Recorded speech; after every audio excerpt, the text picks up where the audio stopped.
पिछले 100, 200, 300, 400 साल से for development, you start playing basically with nature. Now nature start responding as a climate change. अगर हमारा mind anxious है, उसमें anxiety है, can that mind basically take a good decision? It will be a poor decision most of the time. जब आपने अभी emotional imbalance कहा तो उसके बाद थोड़ा सा डिफाइन करेंगे कि कैसे एज एग्जांपल क्या हम बात कर रहे हैं इमोशनल इंटेलिजेंस की या हम बात कर रहे हैं कि जो हमारे इमोशंस ऊपर नीचे होते हैं काफ़ी। स्पिरिचुअलिटी को अगर बहुत जल्दी में किसी को समझना है, बहुत शॉर्ट में ब्रीफ में समझना है, तो इंडिया में बोलते हैं बेसिकली मानो नहीं जानो। मतलब आप बिलीवर मत बनो, आप सीकर बनो। अभी हम रिमोट ज़्यादा कर रहे हैं, हाइब्रिड वर्क हो गया है, लैंडस्केप टोटली चेंज हो गया है कोविड के बाद। तो इस बदलते लैंडस्केप ने एम्प्लॉय वेलबींग को कैसे इम्पैक्ट किया है? पहले क्या होता था, वर्क और पर्सनल लाइफ के बीच में क्लियर बाउंड्री थी, और अभी क्या है, हाइब्रिड और रिमोट वर्क में एम्प्लॉय हमेशा अपने आप को अवेलेबल महसूस करता है। वेलबींग बेसिकली आपके ऑर्गेनाइजेशन के कल्चर से डायरेक्टली जुड़ा हुआ। तो मैं ऑडियंस से पूछना चाहूँगा कि ऑडियंस आपके डेफिनेशन में वेलबींग क्या है? मेरे हिसाब से वेलबींग के 4 डायमेंशन हैं।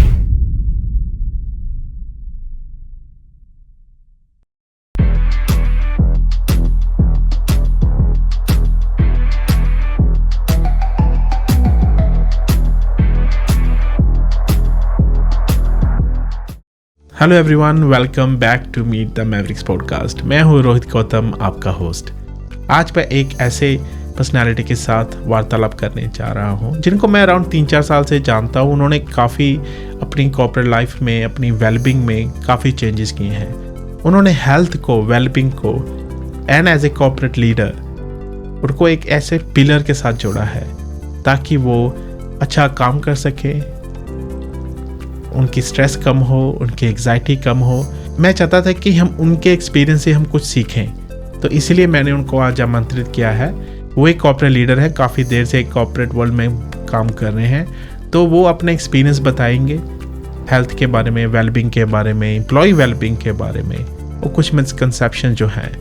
मैंने भी इस एपिसोड से काफ़ी सीखा है, तो मैं चाहता हूँ कि आप प्लीज़, छोटा एपिसोड है, प्लीज़ आप पूरा देखिएगा और हमें बताइएगा कि देखने के बाद क्या आप अपनी वेलबींग और स्पेशली कॉर्पोरेट वेलबींग में कुछ चेंजेस लेके आएंगे।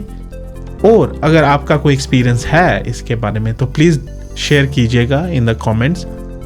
और हम चाहते हैं कि कॉर्पोरेट वेलबींग अच्छी हो, कॉर्पोरेट्स के लिए, एम्प्लॉयज़ के लिए, सभी के लिए mental health is very important. तो इसीलिए हम ये आज वार्तालाप करने जा रहे हैं उनके साथ। उनका नाम है आशीष कुमार एंड हम उनसे बात करेंगे। पर जाने से पहले मैं चाहता हूँ अगर आपने इस पॉडकास्ट को सब्सक्राइब नहीं किया है तो प्लीज़ सब्सक्राइब कीजिए, लाइक कीजिए, कमेंट कीजिए और बेल आइकन दबाएं। इस साल काफ़ी अच्छे इंस्पिरेशनल पॉडकास्ट आने वाले हैं। तो चलिए बात करते हैं आशीष जी से उनकी एक्सपीरियंस के बारे में एंड वेलबींग के बारे में।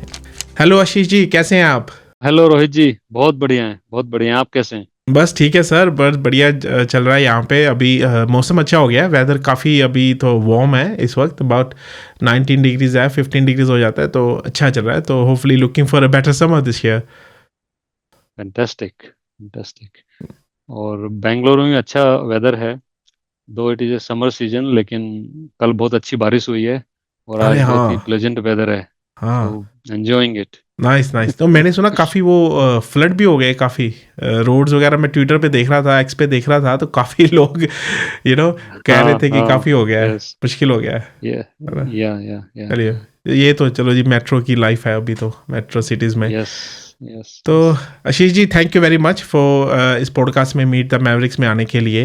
मैंने इसीलिए आपको इनविटेशन दिया था क्योंकि जो मैंने आपको देखा है कि आपने अपने कॉर्पोरेट लाइफ में, प्रोफेशनल करियर में, और आप कैसे मेंटल वेलबींग को, कैसे हेल्थ को लेके आए हैं। आपने काफ़ी चेंजेस किए हैं अपने ऊपर, एंड देन काफ़ी लोगों को प्रोत्साहित किया है उसमें। एंड जो आप ऐसे बता रहे थे कि आप अपने लोकल सिटी में अपनी सोसाइटी में आपने काफ़ी लोगों को इंस्पायर किया। तो इसीलिए मैंने सोचा क्यों ना हम इसके ऊपर एक छोटा सा एपिसोड करें और आपकी जर्नी के बारे में बताएं, आपने क्या चेंजेस लेके आए हैं, कि क्या पता आपकी चेंजेस सुनकर हमारे ऑडियंस को कुछ सीख मिल सके, उससे कुछ इंस्पायर हो सके, और वो अपनी लाइफ में भी कुछ कुछ चेंजेस लेके आए।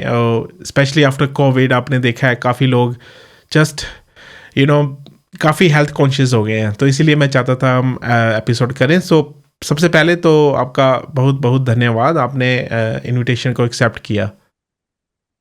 थैंक यू रोहित जी, मुझे यहाँ आमंत्रित करने के लिए।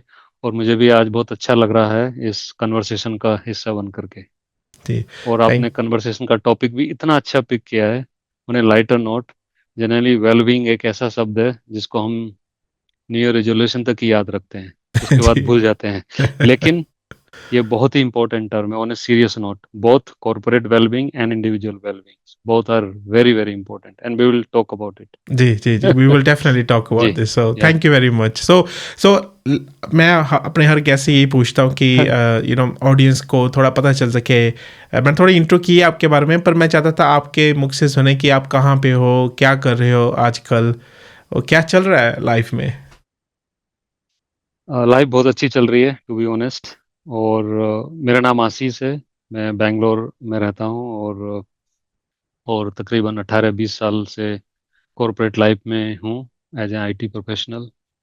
और और जनरली आपने तो आजकल के इस ज़माने में सिर्फ टेक्निकल स्किल या लीडरशिप स्किल से तो काम चलता नहीं है।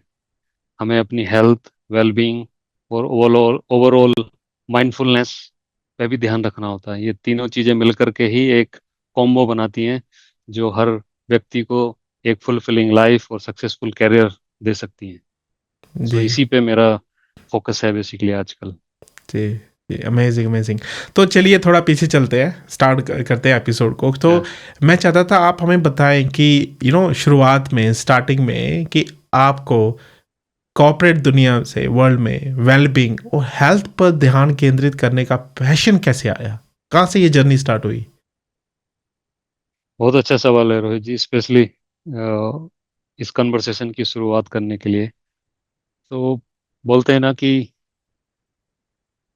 Need is the mother of invention. जी, जी, या सो कुछ अब से 12-15 साल पहले की बात है। मैं ऑफिस में गया, आई थिंक थर्सडे का या फ्राइडे का दिन हो, थर्सडे का दिन था शायद।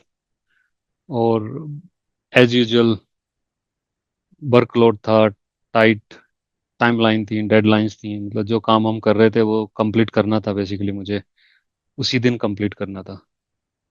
तो दिन में मैं 9 बजे के आसपास मॉर्निंग में ऑफिस पहुंचा, क्विक ब्रेकफास्ट किया, क्विक लंच किया। और पता ही नहीं चला कब बेसिकली 6 बज गए शाम को, इवनिंग में। और फिर ये देखा कि अभी तो काफ़ी कम काम हुआ है, अभी काम बहुत सारा है। तो जल्दी से कैफेटेरिया गए, डिनर किया 7 बजे के आसपास, और फिर काम पे लग गए बेसिकली, है ना। और उसी बीच हाँ, मैंने एक चीज़ और की कि अपना सेल फोन साइलेंट में रख दिया ताकि कोई डिस्टरबेंस ना हो। साइलेंट में कर दिया। और फिर रात को 10 बजे, 12 बजे और अगले दिन सुबह को 2 बज गए। जब काम खत्म हुआ तो मैंने सडनली देखा कि मेरे सेल फोन में 20-25 मिस कॉल थे। और वो घर से बेसिकली मिस कॉल आए हुए थे वाइफ के। क्योंकि काम ऑलमोस्ट कंप्लीट हो चुका था, तो मैंने अपना बैग पैक किया और तकरीबन सुबह 3 बजे मैं घर पहुंचा।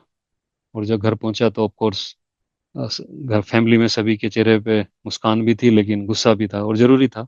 स्वाभाविक है जी, बेसिकली। जी, तो वो, और आई थिंक वो थर्सडे का दिन था। और मैं फिर 2 घंटे के आसपास सोया, 2 घंटे सोया, और फिर अगले दिन सुबह को क्विकली ब्रेकफास्ट किया घर पे। और फिर से 9, 9:30 बजे ऑफिस आ गए। और काम जो बचा था थोड़ा सा वो कंप्लीट किया। और एक प्रेजेंटेशन थी, वो प्रेजेंटेशन पूरी की। और उसके बाद जब घर फ्राइडे को वापस गए तो बहुत अच्छे से वाइफ ने क्लास ली बेसिकली कि भाई ये चल क्या रहा है, ये चल क्या रहा है ना। सो लॉन्ग स्टोरी शॉर्ट, तो कुछ ऐसा हुआ सैटरडे को कि, या अगले दिन सैटरडे को कुछ ऐसा हुआ कि भाई मेरे को अब अपना हेल्थ चेकअप के लिए जाना है। तो मैं कॉम्प्रिहेंसिव हेल्थ चेकअप के लिए गया। और वहाँ पे देखा कि एज यूजुअल ओवरवेट हैं। It was around 80+ kg of weight. Cholesterol भी थोड़ा सा ऊपर था, ज़्यादा नहीं लेकिन ऊपर था। फैटी लीवर भी था। ब्लड प्रेशर ठीक था लेकिन बॉन्डी लाइन पे था।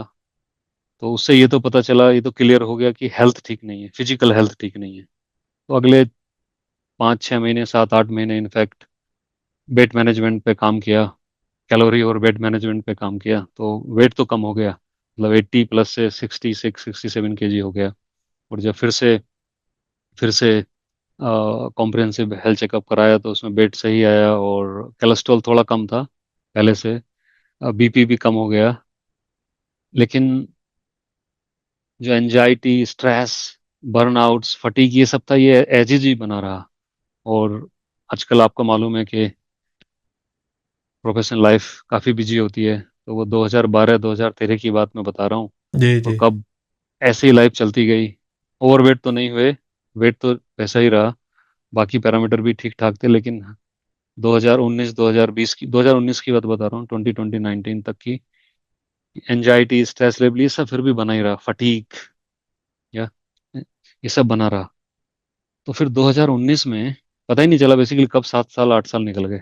और फिर 2019 में एक और अच्छी चीज हुई कि हम तीन लोगों ने एक ग्रुप बनाया, बेसिकली तीन फ्रेंड्स ने, और उस ग्रुप का नाम रखा 3 इडियट्स। अरे वाह। थ्री इडियट्स बिकॉज मूवी के नाम ये पे, या मूवी के नाम पे। And anyway, humans are known for yeah. Doing idiotic things. So हम लोग उस ग्रुप में खुल के बात करते थे एक्चुअली। फिर धीरे धीरे हमने बात करना शायद कम किया, लेकिन एक दूसरे को सुनने ज्यादा लगे, एक दूसरे को समझने ज्यादा लगे।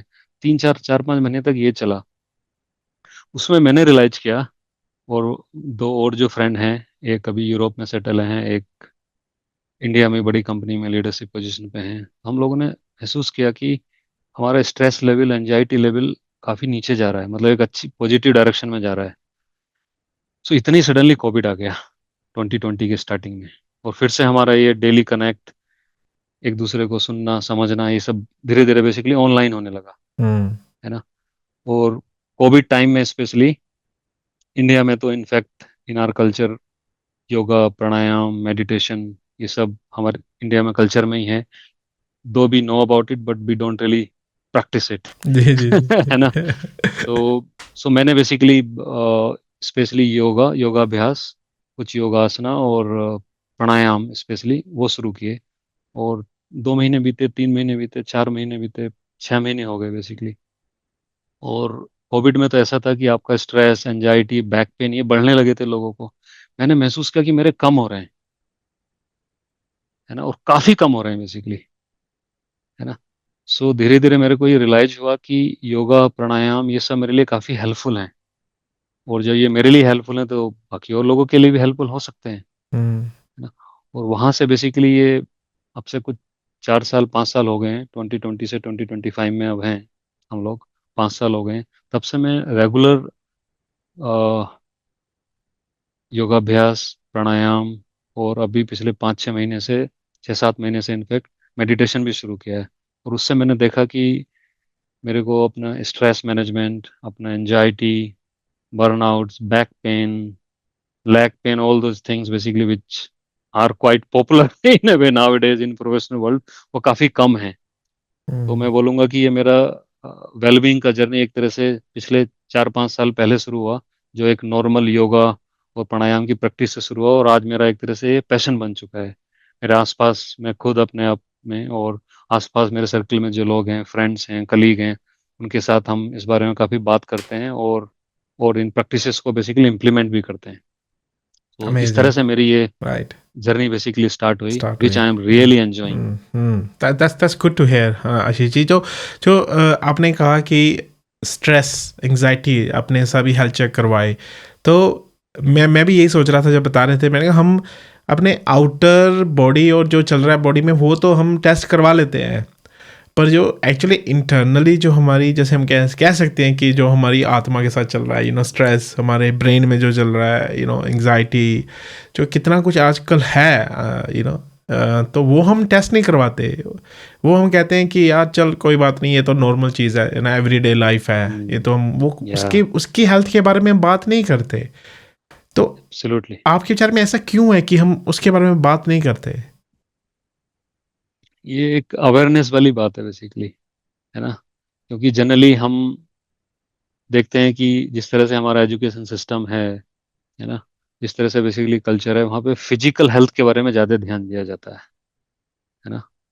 और पिछले 20 25 30 40 साल में स्पेशली कंट्री लाइक इंडिया काफ़ी चेंजेस आए हैं। हम देखते हैं कि आईटी ने काफ़ी कुछ चेंज किया है इंडिया में, काफ़ी जॉब अपॉर्चुनिटी आए और अभी भी हैं इनफैक्ट, है ना। उससे बेसिकली कुछ फ़ायदे भी हुए और कुछ एक तरह से नुकसान भी हैं। और नुकसान बेसिकली ये हैं जो आपने बताए अभी, स्ट्रेस, बर्नआउट, एंजाइटी, फटीक। तो वो हमारे अभी माइंड में उस तरह से बेसिकली बैठे नहीं है जिस तरह से बैठने चाहिए, या जिस तरह से हेल्थ बेसिकली बैठी हुई है कि फिजिकल हेल्थ बहुत इंपॉर्टेंट है। बट हम मेंटल मेंटल हेल्थ और होलिस्टिक हेल्थ के बारे में बात अभी बहुत कम करते हैं। इसीलिए ये चीज़ें हमारी अवेयरनेस में, कॉन्शियसनेस में उस तरह से अभी आई नहीं है। नाउ आई बिलीव अब आ रही हैं, और अगले कुछ सालों में तो बहुत ही अच्छे से हम लोग इस पे ध्यान देने वाले हैं।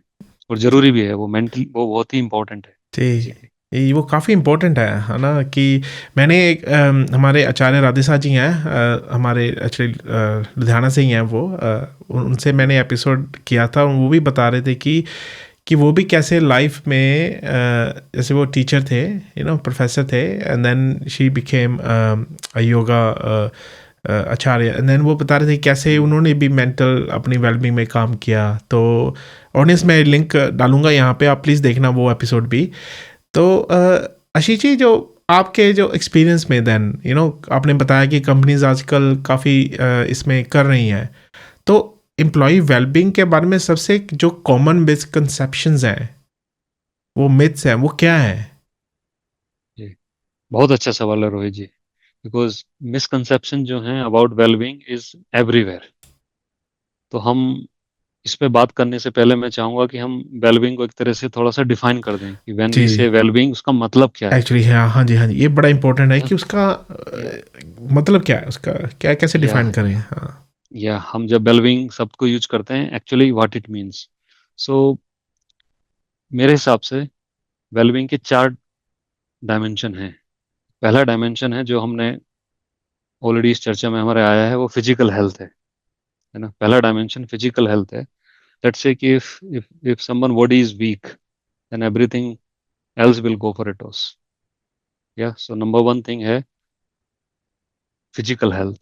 दूसरा है बेसिकली हमारा मेंटल क्लैरिटी या मेंटल हेल्थ। अगर हमारा माइंड एंग्सियस है, उसमें एंजाइटी है, can that mind basically take a good decision? It will be a poor decision most of the time. If it is a right decision, then by accident it will be a right decision, है ना। और अगर हम ठीक से decision नहीं ले पा रहे हैं, it will have a direct impact on individual performance, and if we scale it up, direct impact basically on organization performance। या जी। सो ये दूसरा डायमेंशन है बेसिकली मेंटल क्लैरिटी। तीसरा डायमेंशन जो है वो इमोशनल बैलेंस है। हम्म, अगर हम इस तरह से समझ सकते हैं इमोशनल बैलेंस को कि हमने अपनी लाइफ में काफी सक्सेसफुल लोगों को देखा है। सक्सेसफुल तो जस्ट मैंने एक टर्म यूज कर लिया, जी जी एक्चुअल जी, में ये बड़ा सब्जेक्टिव टर्म है। सब्जेक्टिव है, ये या या और कॉन्टेक्स्ट स्पेसिफिक है। जी, कोई वेरी कॉन्टेक्स्ट सक्सेसफुल स्पेसिफिक, और या अनसक्सेसफुल जी ऐसा कुछ होता नहीं है। जी जी जी जी। हर व्यक्ति अपने आप में यूनिक है, अपने आप में डिफरेंट है, उसके अलग ड्रीम है, उसकी अलग जर्नी है। सो जब तक हम जो करना चाहते हैं हमें वो करना चाहिए, जब तक हम किसी को हार्म नहीं पहुंचा रहे हैं, हम नेचर को हार्म नहीं पहुंचा रहे हैं, हम किसी लिविंग बीइंग को हार्म नहीं पहुंचा रहे हैं, है ना। तो सक्सेस बेसिकली बड़ा सब्जेक्टिव टर्म है, लेकिन इन जनरल हम लोग सभी हम सभी ने सक्सेसफुल लोगों को देखा है, लेकिन वो हमने ये भी देखा कि वो साथ साथ बहुत अनहैप्पी भी हैं। और वहीं पे बेसिकली थर्ड डायमेंशन बड़ा काम आता है। और जो थर्ड डायमेंशन है वेलबींग का, विच इज इमोशनल बैलेंस। और चौथा डायमेंशन जो है वो है स्पिरिचुअलिटी। लेकिन मैं स्पिरिचुअलिटी के बारे में हम आज ज़्यादा शायद बात ना कर पाए क्योंकि लिमिटेड टाइम है, और स्पिरिचुअलिटी तो अपने आप में एक बहुत बड़ा हम्म, टॉपिक है। जी। और शायद उसको करने के लिए हमें एक नहीं, शायद मल्टीपल मल्टीपल पॉडकास्ट कन्वर्सेशन चर्चा जी करनी होगी। जी। लेकिन हाँ, इन शॉर्ट, हम्म, स्पिरिचुअलिटी को अगर बहुत जल्दी में किसी को समझना है, बहुत शॉर्ट में, ब्रीफ में समझना है, तो इंडिया में बोलते हैं बेसिकली मानो नहीं जानो। मतलब आप बिलीवर मत बनो, आप सीकर बनो। वो एक हम्म, स्पिरिचुअलिटी को समझने का और उसको प्रैक्टिस में लाने का एक बहुत अच्छा तरीका है। तो ये हमारे कोर चार डायमेंशन है: physical health, mental clarity, and emotional balance, और चौथा बेसिकली स्पिरिचुअलिटी। जी जी। तो या तो मैं जो आपने So, अभी हम इमोशनल सॉरी जो आपने अभी इमोशनल इम्बैलेंस कहा है तो उसके बाद थोड़ा सा डिफाइन करेंगे कि कैसे एज एग्जांपल क्या हम बात कर रहे हैं इमोशनल इंटेलिजेंस की या हम बात कर रहे हैं कि जो हमारे इमोशंस ऊपर नीचे होते हैं काफ़ी is that what you are yes saying? Yes जो इमोशंस ऊपर नीचे होते हैं, नॉट द जी emotion, it could be emotional intelligence as या वेल, या बट लार्जली हाँ बेसिकली हमारे जो इमोशंस ऊपर नीचे होते हैं। फॉर एग्जांपल, अभी हम हैप्पी हैं, अभी एंग्र जी हो गए, जी है ना, वी हाँ are not basically let's say in a good mood, right. और वो बेसिकली हमारे ओवरऑल हेल्थ पे बड़ा इम्पैक्ट करते हैं, हमारा हम्म एनर्जी लेवल, जी हमारा फटीक, हमारे इमोशन से भी काफी कुछ जुड़ा हुआ है।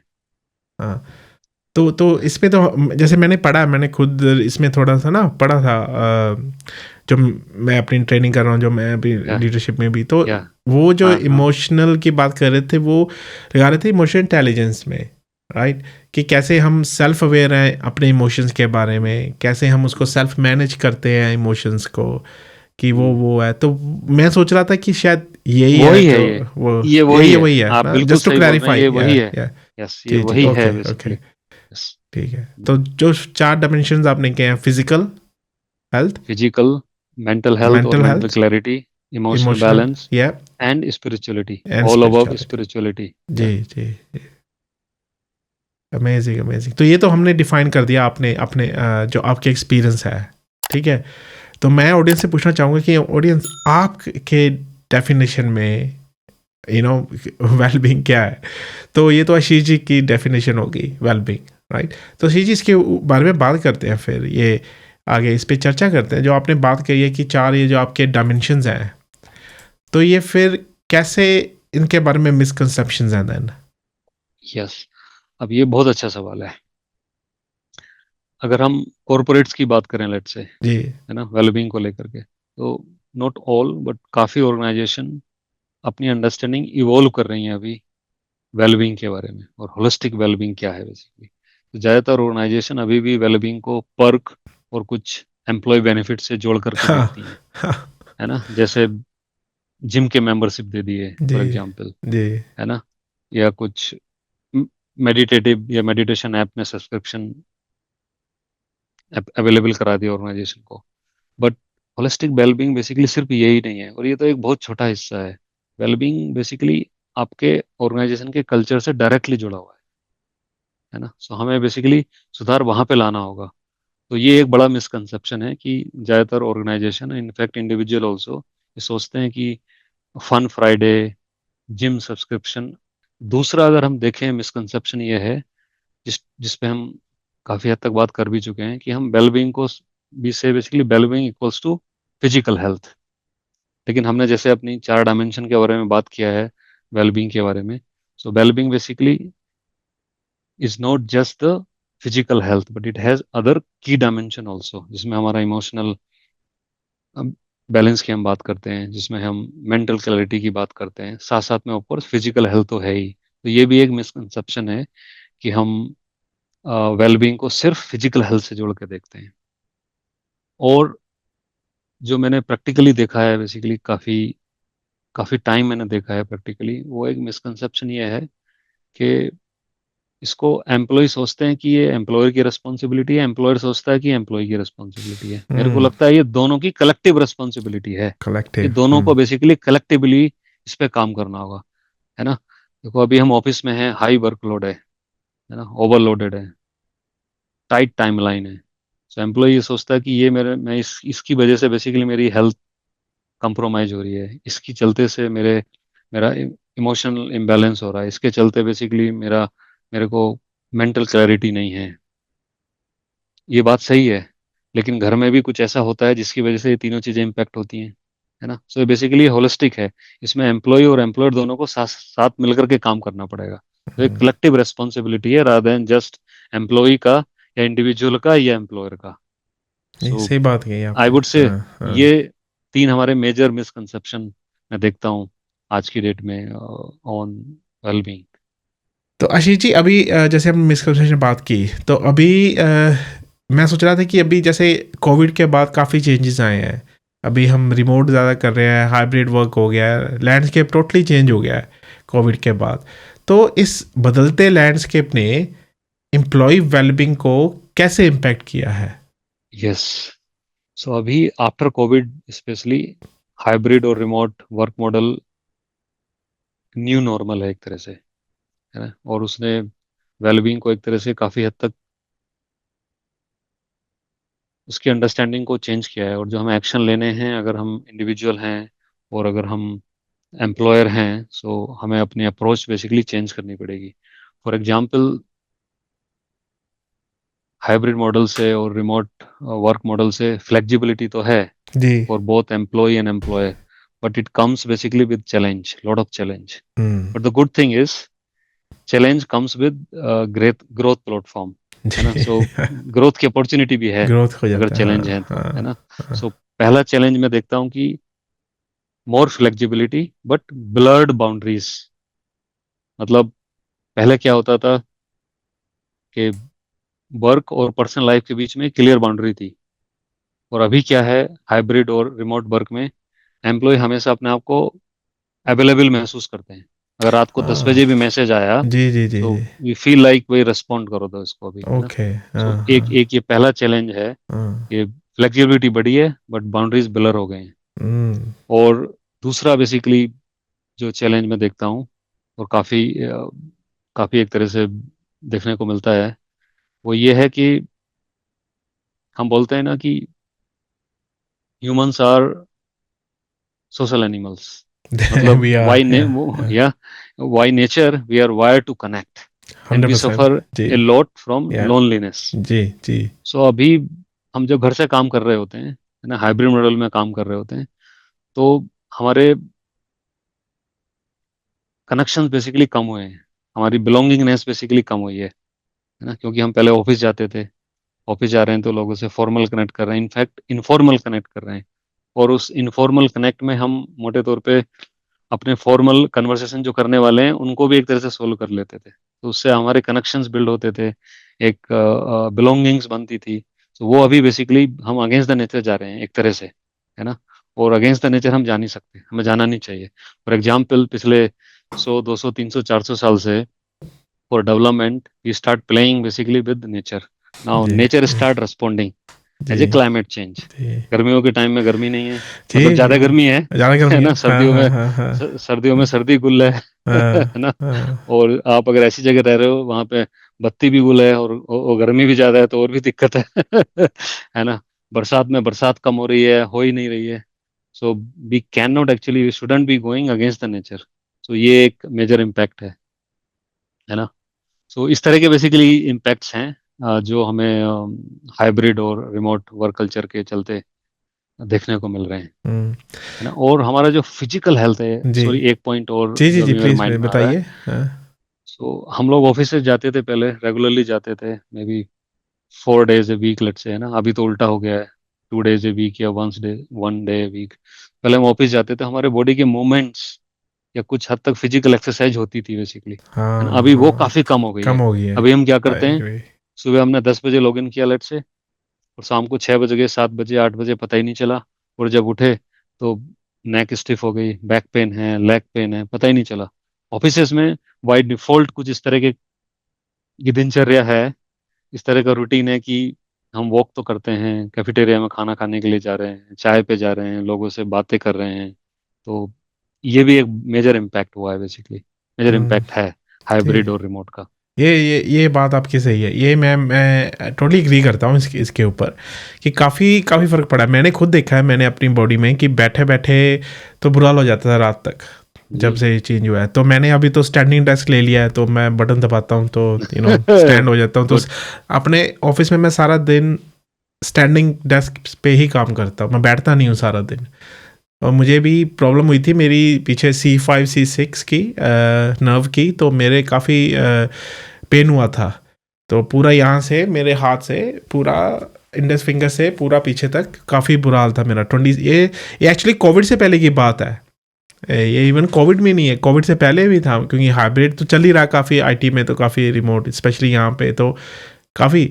तो मैंने जो खुद की जो चेंजेस किए हैं, मैंने कहा नहीं भाई अब तो तुझे ना वॉक तो करनी पड़ेगी। तो अभी मैं एक तो स्टैंडिंग डेस्क लिया, वो चेंज किया, और मैं लंच में वॉक पे जाता हूँ, सुबह जॉब स्टार्ट होने से पहले वॉक पे जाता हूँ, शाम को वॉक पे जाता हूँ। मैं कम से कम मैं सोचा कि मुझे 10,000 स्टेप्स करने ही करने हैं। बहुत तो बढ़िया, अभी तो बहुत बढ़िया, थोड़ा कम बहुत हो बढ़िया। गया है, बट अभी समर आ रहा है तो मैं डेफिनेटली और करूँगा। पर ये राइट। बात आपने बड़ी सही, मैं टोटली एग्री करता हूँ, मेरा खुद का एक्सपीरियंस था इसके बारे में। जी। हाँ, तो जैसे हम बात कर रहे हैं, ये तो चलो मैंने प्राइवेट हो गया, मेरा पर्सनल हो गया, हम्म। ठीक है। तो लीडर्स जो कंपनी में हैं, उनको क्या की कंसिडरेशंस करने पड़ेंगे इसके ऊपर? या सो देखिए, हम बोलते हैं ना कॉर्पोरेट वर्ल्ड में कि लीडर सेट द टोन, जी। है ना। तो हम बात कर रहे हैं कि फ्लेक्सिबिलिटी बढ़ी है, जी। बट बाउंड्रीज ब्लर हो गई हैं। हम्म। सो अगर लीडर बेसिकली ये डिसीजन ले लें, इस तरह की पॉलिसीज बनाएं, और खुद basically let's say after normal working hours available ना हो, so that will cascade down basically. So leader को एक एक तो ये ही पहला स्टेप लेना चाहिए कि उनको खुद बेसिकली अपने लेवल पे बाउंड्री सेट करनी चाहिए, and that definitely will help the entire organisation, है ना। जी। और खुद बेसिकली उनको रोल मॉडल होना चाहिए फिजिकल हेल्थ के लिए, लेट्स से इमोशनल हेल्थ के लिए। और जो प्रोग्राम्स कॉरपोरेट अभी किक ऑफ कर रहे हैं उसमें ज़्यादा से ज़्यादा वो पार्टिसिपेट करें, मोटिवेट करें बेसिकली। और मैं चाहूँगा कि, मैं सोचता हूँ कि वेलबींग के जो इनिशिएटिव हैं बेसिकली, वो सिर्फ एक डिपार्टमेंट या एचआर के इनिशिएटिव बन के ना रहें, नहीं होने चाहिए। वो एक ऑर्गेनाइजेशन को होलिस्टिकली उसके बारे में सोचना चाहिए, वो ऑर्गेनाइजेशन के रोड मैप में होने चाहिए। और basically I I would say कि टॉप लीडरशिप के सीईओ लेवल के रोड मैप में वो होने चाहिए हमारे वेलबींग के प्रोग्राम, वेलबींग के इनिशिएटिव। और इंडिविजुअल को भी अपने लेवल पे डेफिनेटली वेलबींग के लिए कुछ ना कुछ करते रहना चाहिए। सो ये सब काम हम सब मिलके कर सकते हैं एज ए लीडर और as a individual as well. तो ये जो आपने अभी आपने बताया कि लीडर्स ऐसे कर सकते हैं, तो आप क्या देख देख रहे हैं फ्यूचर में कॉर्पोरेट वेलबींग को, like next 5 to 10 years, right? क्या इवॉल्व होगा, कैसे देख रहे हैं आप? या आई थिंक इवॉल्व तो होगा, और इवॉल्व इसलिए होगा क्योंकि ये नीड है आज की डेट में। एम्प्लॉय की wellbeing is must for a healthy corporates. And when I से हेल्दी कॉर्पोरेट्स, वो कॉर्पोरेट जो अपने कॉर्पोरेट बेसिकली, अगर हम सम अप करें कॉर्पोरेट का goal, is largely increase revenue and increase profit. और उसके लिए एम्प्लॉय की प्रोडक्टिविटी बहुत इंपॉर्टेंट है। एम्प्लॉय का की प्रोडक्टिविटी अगर इंपॉर्टेंट है, तो एम्प्लॉय की वेलबींग बहुत इंपॉर्टेंट है, because hmm. That plays a critical direct part in the employee productivity, है ना, वेलबींग। सो मैं देखता हूँ कि अगले आने वाले 5-7 सालों में कॉरपोरेट्स काफ़ी ध्यान देने वाले हैं, बहुत सीरियसली वेलबींग के प्रोग्राम्स को इनिशिएट करेंगे। जी। और और और मैं देखता हूँ कि इसमें टेक्नोलॉजी का भी बेसिकली काफ़ी रोल होने वाला है वेलबींग में। कैसे? फॉर एग्जांपल, हाँ जी। या फॉर एग्जांपल मैं तो देखता हूँ कि बेसिकली इसमें डेटा और एआई का रोल बहुत होने वाला है, ओह, क्योंकि ओके। एक लेवल पे हम्म। एक लेवल पे वेलबींग क्या है ना, कि पर्सनलाइज भी हो जाती है। जैसे आपने एग्जांपल दिया, आपने आपने स्टैंडिंग टेबल पे जी। काम करना शुरू किया और उससे जी। आपके हेल्थ के लिए इशू हुए। ऐसे ही डिपेंड्स ऑन आप क्या रोल कर रहे हो। आप ऑन शोर हो, आप ऑफ शोर पे काम कर रहे हो, आप शिप पे काम कर रहे हो, आपका जॉब बेसिकली क्या ट्रैवल वाला है। सो डिपेंड करता है कि फिर आपको किस तरह के वेलबींग के प्रोग्राम चाहिए, है ना। और एआई और डेटा ड्रिवन अप्रोच जो है, डेटा ड्रिवन टूल जो हैं, वो कस्टमाइज्ड वेलबींग के प्रोग्राम बनाने में हेल्प कर सकते हैं, उन हम्म। प्रोग्राम को इनिशिएट करने में, लॉन्च करने में हेल्प कर सकते हैं। तो इस तरह से मैं देखता हूँ कि क्लियरली कि टेक्नोलॉजी भी वेलबींग में काफ़ी हेल्पफुल अपना रोल प्ले करेगी। जी जी, ये बात मैंने सोची नहीं थी। ये अब तो या एआई का ज़माना, अभी तो काफ़ी फ्यूचर में पता नहीं क्या क्या चेंजेस आने वाले हैं, है यस, ना? हाँ। यस, यस, तो यस। तो होपफुली ऑडियंस, अगर आप प्लीज़ अपने वेलबींग के बारे में सोचें, जैसे आशीष जी ने कहा कि इज़ वेरी इंपॉर्टेंट, वो जो 4 डायमेंशन बताए हैं उनके बारे में सोचें। तो आशीष जी, अनफॉर्चुनेटली टाइम हमारा इस क्योंकि शॉर्ट एपिसोड था, बट जाने से पहले मैं चाहता हूँ कि मेरे कपल ऑफ क्वेश्चंस हैं और हैं मेरे दिमाग में, कि जरूर। अगर जैसे मान लीजिए टीम है, यहाँ पे पर्सनली एक कॉर्पोरेट वर्ल्ड में काम कर रहे हैं, राइट, एज ए पर्सनल, लेकिन आपने बताया कि दोनों की रिस्पॉन्सिबिलिटी है, एम्प्लॉय की और एम्प्लॉयर्स की। तो इसको इम्प्रूव करने के लिए आप कौन सा सिर्फ एक एक्शनेबल टिप आप सजेस्ट करेंगे कि हाँ भी यहाँ से स्टार्ट कीजिए? कोई आप टिप दे सकते हैं, कोई एक आपके लिए होगा कि हाँ ये सबसे इम्पोर्टेंट है? हाँ मतलब एक टिप तो काफी डिफिकल्ट, एक टिप ने काफी डिफिकल्ट बना दिया इस क्वेश्चन को है ना। बट हाँ, जैसे मैंने कहा कि जैसे जहाँ से हमने अपनी ये कन्वर्सेशन शुरू की थी कि need is the mother of invention. जी। सो हमारे माइंड में ये क्लैरिटी होनी चाहिए कि why wellbeing is so important, right. So अगर जिन लोगों को इंडिविजुअल लेवल पे या जिन ऑर्गेनाइजेशन को इस चीज़ की अभी क्लैरिटी नहीं है, फॉर एग्जांपल, वो क्लैरिटी लेके आए कि why the wellbeing is so important, right, and then what it is, what we can do basically. So एक अगर टिप देना है तो ये है कि आप अपनी अवेयरनेस को बढ़ाएं कि why wellbeing is so important, and then you will come to know कि हम उसमें क्या कर सकते हैं, है ना। अदरवाइज तो काफ़ी चीज़ें हैं, मैं थोड़ा सा जल्दी में बता देता हूँ कि जी आप जी, प्लीज बताइए योगाभ्यास बताइए जी। योगाभ्यास कर सकते योगा, हैं। Okay, right. आप योगासन कर सकते हैं, आपकी फिजिकल हेल्थ उससे काफ़ी इंप्रूव होगी। You can transform your energy level by continuously doing योगाभ्यास, प्राणायाम। प्राणायाम करके आपका मेंटल क्लैरिटी, मेंटल हेल्थ अच्छा होगा। आप मेडिटेशन करें, इमोशनल बैलेंस बेसिकली आपका अच्छा होगा। और ये सब चीज़ें अगर सारी चीज़ें ना कर पाए तो कोई एक दो चीज़ें आप पिक कर लें जो आप कर सकते हैं और लगातार करें उसको।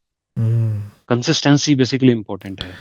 तो ये सब बदलाव हमें अपने डेली लाइफस्टाइल में लाने ही होंगे, जी और जितना जी, जल्दी ले आए उतना अच्छा है। उतना अच्छा है। जी जी जी, कंसिस्टेंसी, ये अगेन आपने बड़ा एक अच्छा टिप दिया है कि जो करना है कंसिस्टेंट करें, लगे रहे। यस। तो आई होप कि आज ऑडियंस को कुछ इंस्पायरिंग टिप मिली होगी, कुछ से इंस्पायर होंगे, क्योंकि ये आपकी जर्नी है आशीष जी, मैं कह रहा हूँ, है ना। ये आपकी पर्सनल जर्नी है।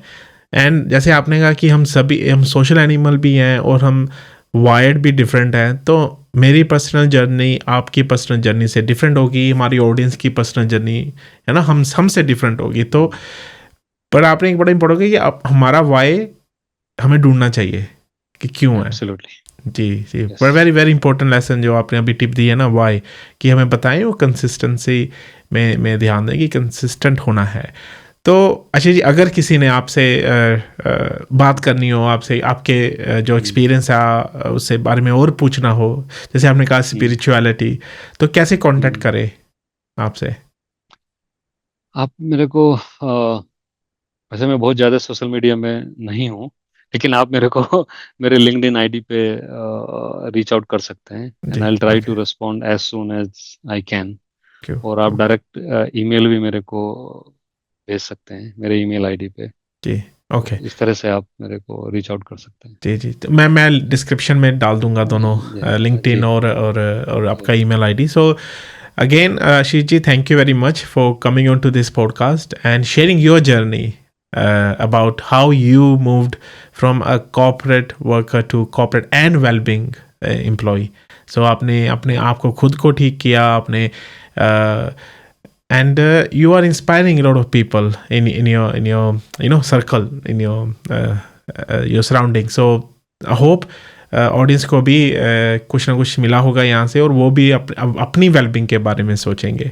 तो थैंक यू वेरी मच, आपका बहुत बहुत धन्यवाद। थैंक यू रोहित जी, मुझे भी बहुत अच्छा लगा अपना पर्सनल एक्सपीरियंस आपके साथ, आपके दर्शकों के साथ शेयर करके।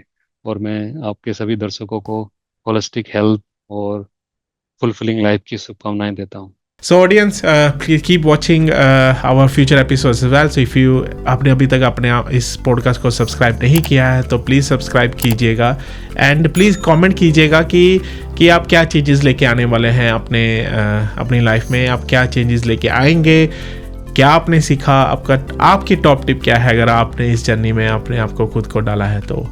सो thank you Ashish ji, and अगले एपिसोड में मैं फिर आऊँगा नई गेस्ट के साथ। Till then, take care, stay safe, and bye for now.